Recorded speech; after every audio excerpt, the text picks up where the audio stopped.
do the talking. And he'll be doing just that, actually, a little later on in this. It's a new super-fast version of the BMW M3. And we had the devil's own job thinking where we could test it. Then it struck us. It was obvious. The Isle of Man.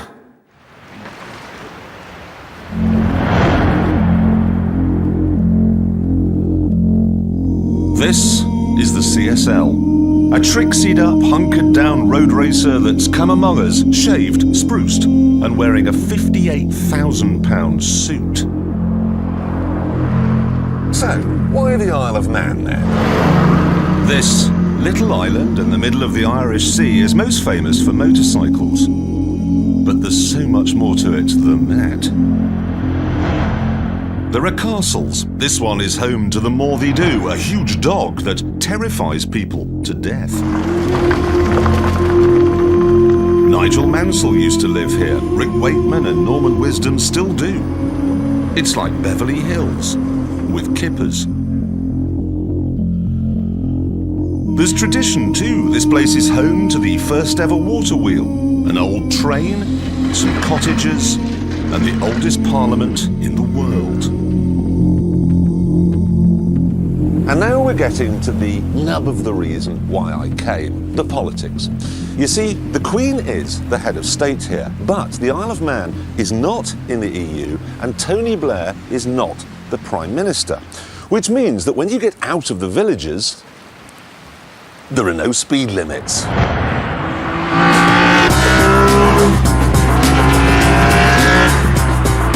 They haven't really heard of the nanny state here. And you're taxed at 10%. And there's nothing to stop me going round this corner like this.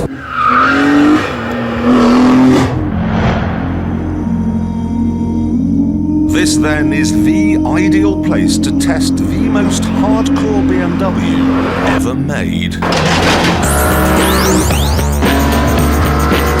To save weight, which is the killer in any good car, you don't get electric seats, you don't get air conditioning, you don't even get a radio. Think of it as a BMW with bulimia.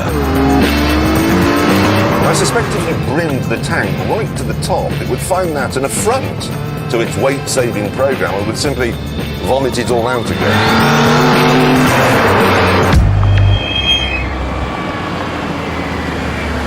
And the diet isn't limited to the interior either.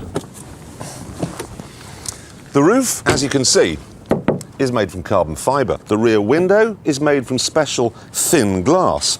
The boot lid is made from plastic. And the floor of the boot, and I'm not joking, is made from cardboard. This car is as light as a buttercup. But under here, you'll find the heart of a medieval Manx dog. You even look at that engine, they'll kill you. They've managed to squeeze 355 brake horsepower from a 3.2. It's unbelievable. And to show you how serious BMW are with this car, look at these tyres. They're like racing slicks. You have to sign a disclaimer before you buy a CSL saying that you understand that the tyres won't work in the rain or if it's a bit chilly. What a car. Of course, it isn't especially comfortable or quiet, and you can't put heavy shopping in the boot in case it falls through the cardboard floor. And you can't use it unless it's hot and sunny.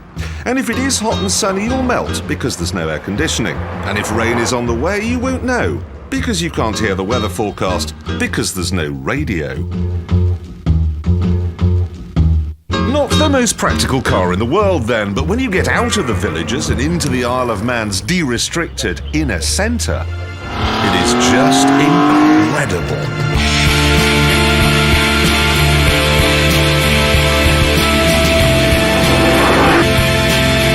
Everything about this car is 10 or 20% better than I was expecting.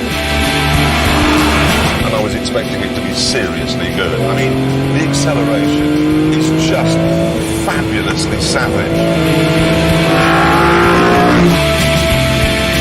The balance of the chassis of these tyres mean that you get so much G-force, you feel like your liver button is going to let go of its mountings before the rear end starts to slide. And then there's the noise. Can you hear that? Oh. Listen to that. The noise is astonishing. This car was made for this place. It was just made for the Isle of Man.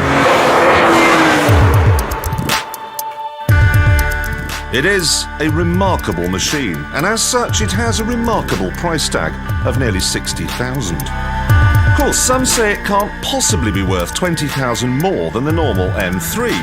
But this is not the first time BM have ripped out all the equipment, then jacked up the price.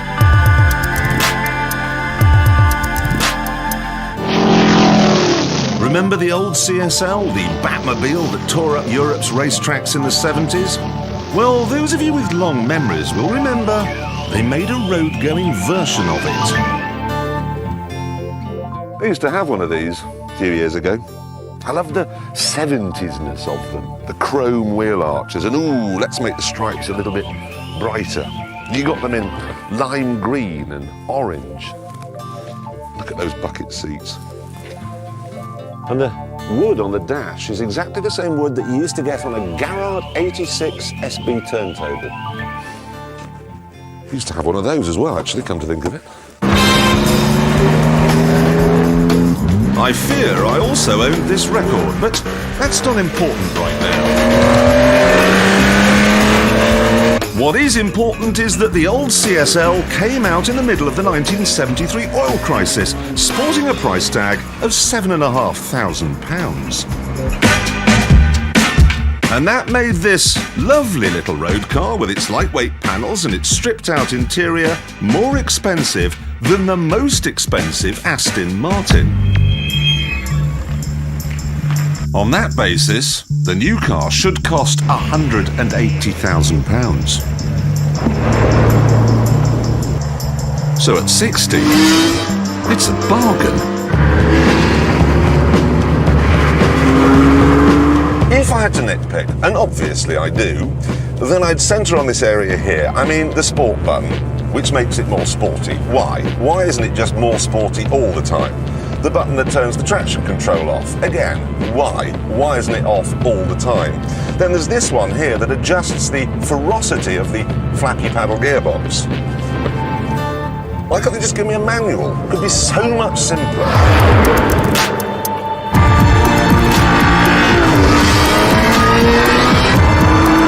Overall, though, I think the CSL is magnificent. Like the Isle of Man, it's a thorn in the side of the nanny state, a wonky roof tile and the health and safety executive's vision of perfect Britain. It's BMW at its absolute best. The thing is, though, I'm not sure that BMW at its absolute best is quite as good as Porsche at its absolute best. No, I know what you mean. Perfect example, the 911 GT3 Porsche on the show last week. They're very similar. I mean, they're both stripped-out, lightweight, essentially track cars.